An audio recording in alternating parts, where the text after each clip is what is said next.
Hi guys, welcome to Today Talkies. మీరు చూస్తున్నారు Today Talkies YouTube channel. Guys, ఈ వీడియోలో మనం అయితే కనుక mega DSC AP mega DSC 2024కి సంబంధించినటువంటి బిగ్ బ్రేకింగ్ న్యూస్ అయితే మీకు అయితే అందించడం జరుగుతుందన్నమాట.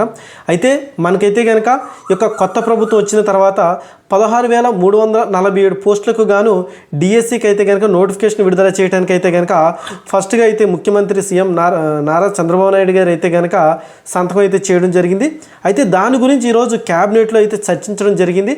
అయితే డిఎస్సి నోటిఫికేషన్ ఎప్పుడు వస్తుంది, అయితే డిఎస్సి నోటిఫికేషన్ ఏ విధంగా నిర్వహించాలి అనే కొన్ని అంశాలు అయితే కనుక చర్చించడం జరిగింది.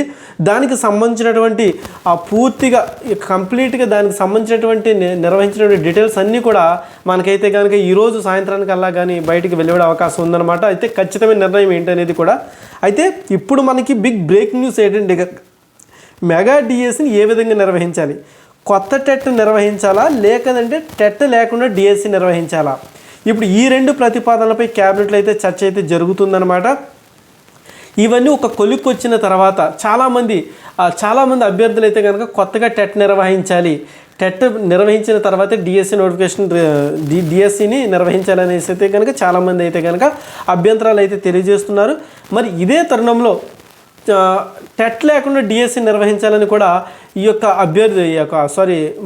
మంత్రి శాఖలు ఎవరైతే వీళ్ళందరూ ఉన్నారో మంత్రి శాఖలో ఉన్నటువంటి ఈ యొక్క అధికారులందరూ కూడా దీనిపై చర్చిస్తున్నారనమాట. అయితే ఇలా చర్చించిన తర్వాత మనకి ఆల్మోస్ట్ టెట్ నిర్వహించిన తర్వాతే డిఎస్సి నిర్వహించే అవకాశం ఉందని కొంతమంది అయితే కనుక అనాలిసిస్లు అయితే చెబుతున్నమాట. ఇక మొత్తంగా మనకు చూసుకుంటే ఈ యొక్క 16,347 పోస్టుల డిఎస్సికి నోటిఫికేషన్కి సంబంధించి జూలై 1 నుండి ఈ యొక్క డిఎస్సి నోటిఫికేషన్ ప్రక్రియ అయితే ప్రారంభమవుతుంది. అలాగే డిసెంబర్ ఏదైతే ఈ యొక్క ఇయర్ ఎండింగ్ ఉందో డిసెంబర్ 10లోగా 16,347 పోస్టులు భర్తీ చేసేందుకు అయితే కనుక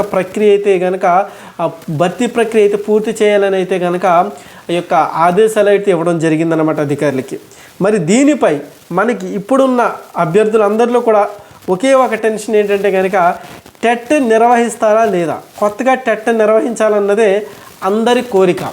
అయితే టెట్ నిర్వహిస్తారా లేదా, టెట్ లేకుండా డిఎస్సి నిర్వహించాలా అనే దానిపై అయితే కనుక పూర్తి కసరత్తు జరుగుతుంది. ఈ యొక్క పూర్తి కసరత్తు తర్వాత దీనిపై వచ్చినటువంటి పర్టిక్యులర్ నిర్ణయాలు ఏవైతే ఉన్నాయో, ఈ డెసిషన్స్ ఏవైతే ఉన్నాయో ఇవన్నీ కూడా మనకైతే మరికొద్దిసేపట్లో లేదంటే ఈరోజు సాయంత్రానికి వెలువడే అవకాశం అయితే ఉంది. వన్స్ ఈ యొక్క ఇన్ఫర్మేషన్ వచ్చిన తర్వాత మీకు టుడే టాకీస్లో అయితే కనుక ఇమీడియట్లీగా అయితే కనుక ఇన్ఫర్మేషన్ అయితే షేర్ చేయడం అయితే జరుగుతుందన్నమాట. అలాగే డిఎస్సి నోటిఫికేషన్కి సంబంధించినటువంటి ప్రతి అప్డేట్ కూడా ఇక్కడి నుంచి అయితే కనుక మీకు మినిట్ అందిస్తూనే ఉంటాను. అయితే మనకి డిఎస్సి నోటిఫికేషన్ కావండి, ఇలా ఏవైతే కాంపిటేటివ్కి సంబంధించినటువంటి నోటిఫికేషన్ గురించి ప్రతిసారి కూడా మన టుడే టాకీస్లో అయితే వస్తూనే ఉంటాయి. అట్లీస్ట్ న్యూస్ లేని సందర్భాల్లో అయితే కనుక కొంత విరామం అయితే ఇవ్వడం జరుగుతుంది. అంటే ఏ న్యూస్ పెడితే న్యూస్ ఇవ్వడం వల్ల ఏమవుతుందంటే కనుక క్వాలిటీ కంటెంట్ అనేది మిస్ అవుతుంది, కంటెంట్ యొక్క క్వాలిటీ అనేది మిస్ అవుతుంది అనేసి అయితే కనుక అభ్యర్థులు సబ్స్క్రైబర్స్ వీళ్ళందరూ చెప్పడం వల్ల నేనైతే కనుక ఇన్ఫర్మేషన్ లేని టైంలో అయితే వీడియోలు చేయడం లేదు. అలాగే ఇన్ఫర్మేషన్ వచ్చిన తర్వాత వీడియోలు చేయకుండా ఉండకుండా లేనమాట. సో ఇది గైస్, మీ అందరికీ కూడా ఇన్ఫర్మేషన్ ఇచ్చే ఉద్దేశంతో అయితే కనుక మినిట్ ప్రతి డిఎస్సి ఇన్ఫర్మేషన్ అయితే మీకు అయితే అందించడానికి అయితే నేను సిద్ధంగా ఉన్నాను.